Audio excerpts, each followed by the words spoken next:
Hi, I'm James. I'm here to offer a Christian's interpretation of Exodus chapter 6 verses 13 through to chapter 7 verse 13. You may have caught my last video where I offered an interpretation of Exodus chapter 5 verse 1 through to verse 12 of chapter 6. But if you didn't, don't worry, we're going to briefly remember what happened there as we move on to the narrative to come. So after the failure of attempting God's mission his own way, Moses turns to the Lord, who reassures him of his eternal covenant purpose and his favour for Israel, his plan to save Israel out of Egypt. Moses was encouraged, and he went off to inform the Israelites, but he crumbles again when they reject him because of their harsh slavery. God sent Moses to Pharaoh, but Moses refused to go. He couldn't imagine how his faltering lips could be of any use in God's plan to save. To understand what's coming next, it'll be helpful to just have a look at verses 9 through 12 of chapter 6 to understand what's going on in Moses' head as he's rejected by the Israelites and as he refuses God's next step in the plan. So as we start at verse 9, we see that Moses has been encouraged by what God had said previously in verses 1 through 8. But after they reject him, after the Israelites reject him, he refuses to go on God's mission, and he's lost all confidence in himself. Now, the reason for this, the problem that he doubts his usefulness to God's mission, is because he's heard what's been said by God before about God's plan to save, God's purpose to bring Israel out of Egypt. And Moses has sort of conflated that with the idea that he'll be brilliant, there'll be no opposition, and it's just going to be really, really smooth, plain sailing going forwards for him. He'd forgotten that God has said again and again that freedom will come in the midst of a great conflict. So when he saw the Israelites reject him, he couldn't imagine that as being part of God's plan, only his own ineptitude, his own failure, his own uselessness. So the question we're left asking as we leave the end of that little chunk is, how is God going to respond? What's going to happen next? He's got a saviour who doesn't have the confidence to go and do work to save. How will God achieve his goal? Well, rather than continuing the narrative in the way we might expect, the author zooms out to summarise what's happened in brief and to give us a selective genealogy. So as we look at verses 13, 26 and 27, we get a very, very broad summary of the story so far. The Lord has gone to Aaron and to Moses about the Israelites and commands them to bring the Israelites out of Egypt. It's not much detail.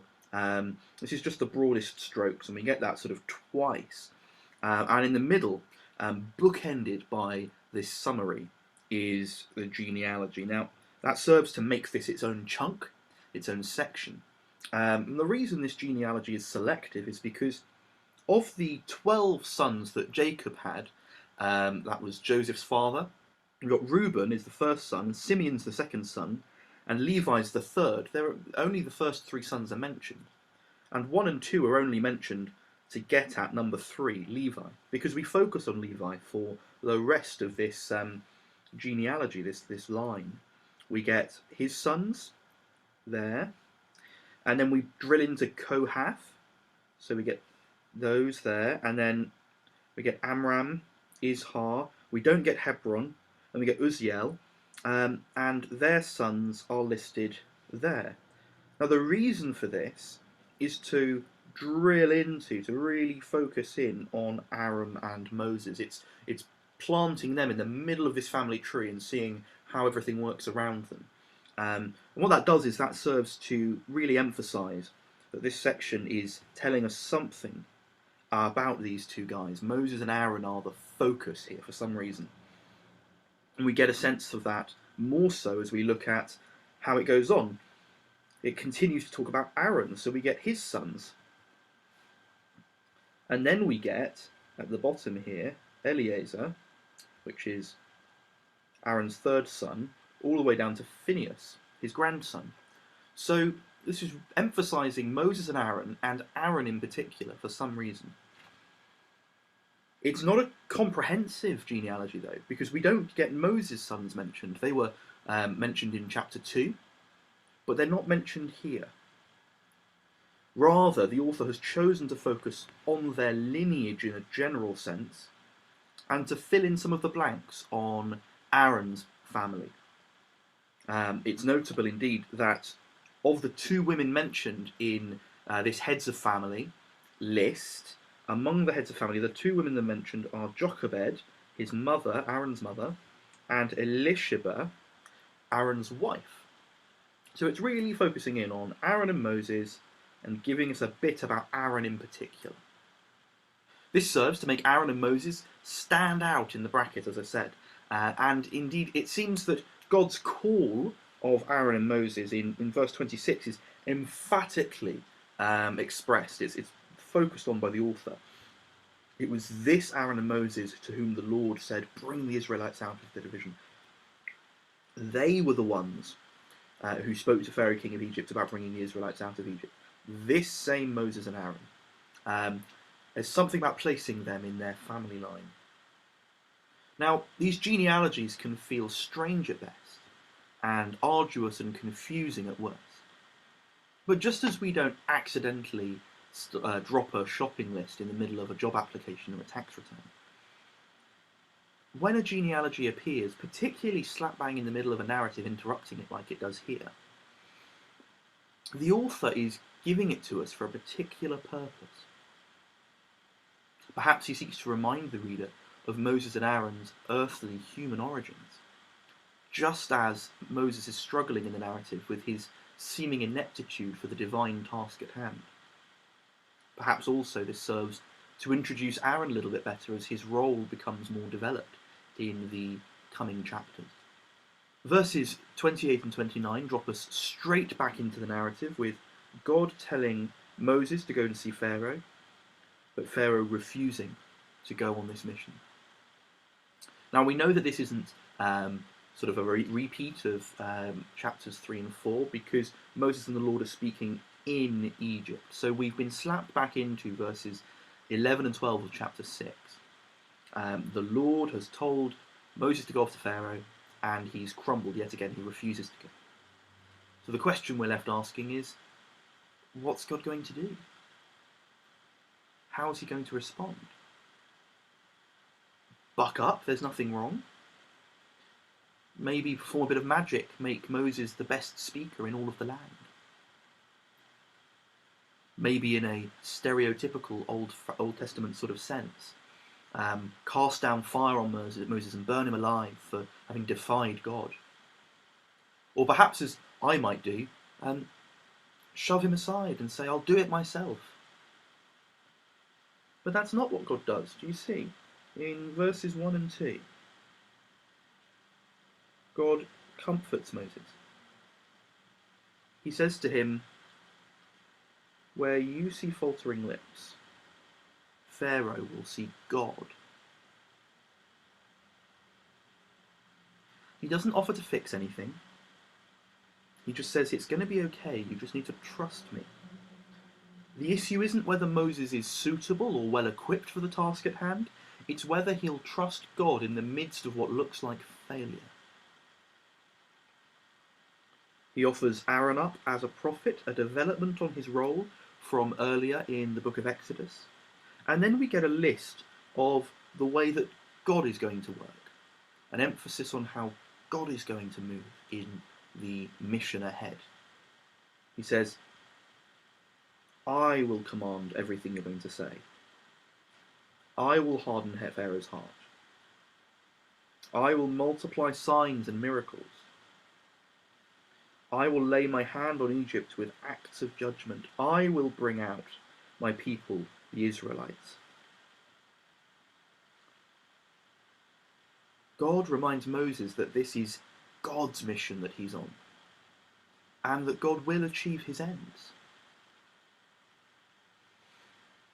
God claims that he can overcome the pride and the power of Pharaoh and effect salvation in seeming defeat.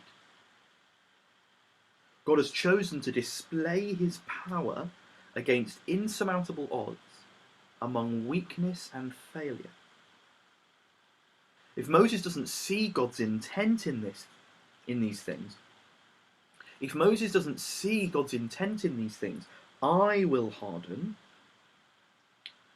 then he'll keep faltering. He'll keep seeing rejection and failure as working against the divine plan, perhaps as part of his own ineptitude. Chapter 7, verse 5 reminds us of God's purpose, where in chapter 6, verse 7 we were told, "By this the Israelites will know that I am the Lord." This time to the Egyptians there's a bigger scope than just for the Israelites' benefit. But the stretching out of his hand against a great power and a great evil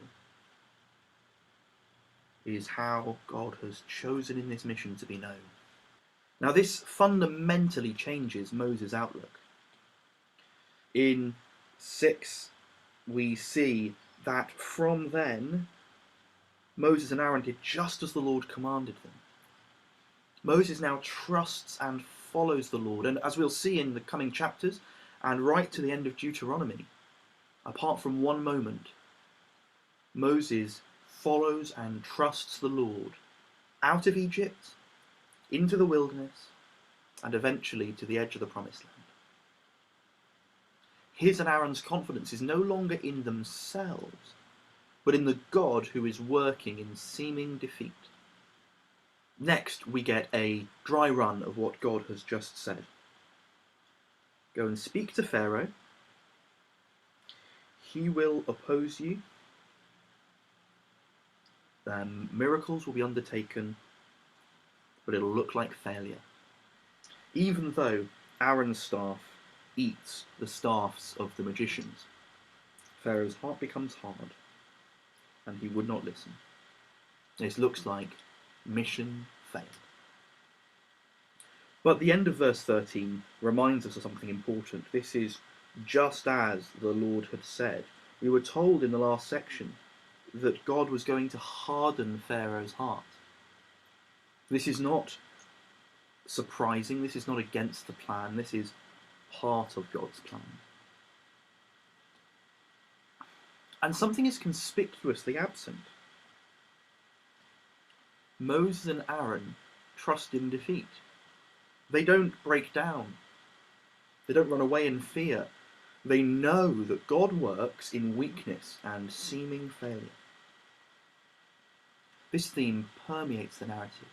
Just look for a moment at Moses, God's chosen man. He fled Egypt in chapter 2 for murdering someone. He married and had kids outside of the covenant community in exile. He goes off on his own version of God's plan in chapter 5 to terrible results. And the genealogy we looked at earlier brings up his morally dubious parentage. But God graciously overlooks all of those things, the sin and the brokenness in this man's life, and uses him to bring Israel out of Egypt, to establish them as the covenant people of God, to give them the law, and enable him to persevere against Israel's grumblings, to lead the next generation to the edge of the promised land. What a great victory from such initial failure. And this theme is a central pillar of who God claims to be in the Bible.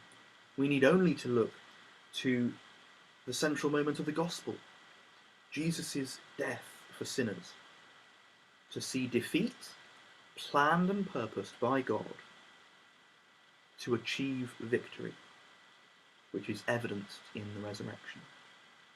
This is the claim of the God of the Bible, that Jesus Christ was declared to be the Son of God by his resurrection from the dead.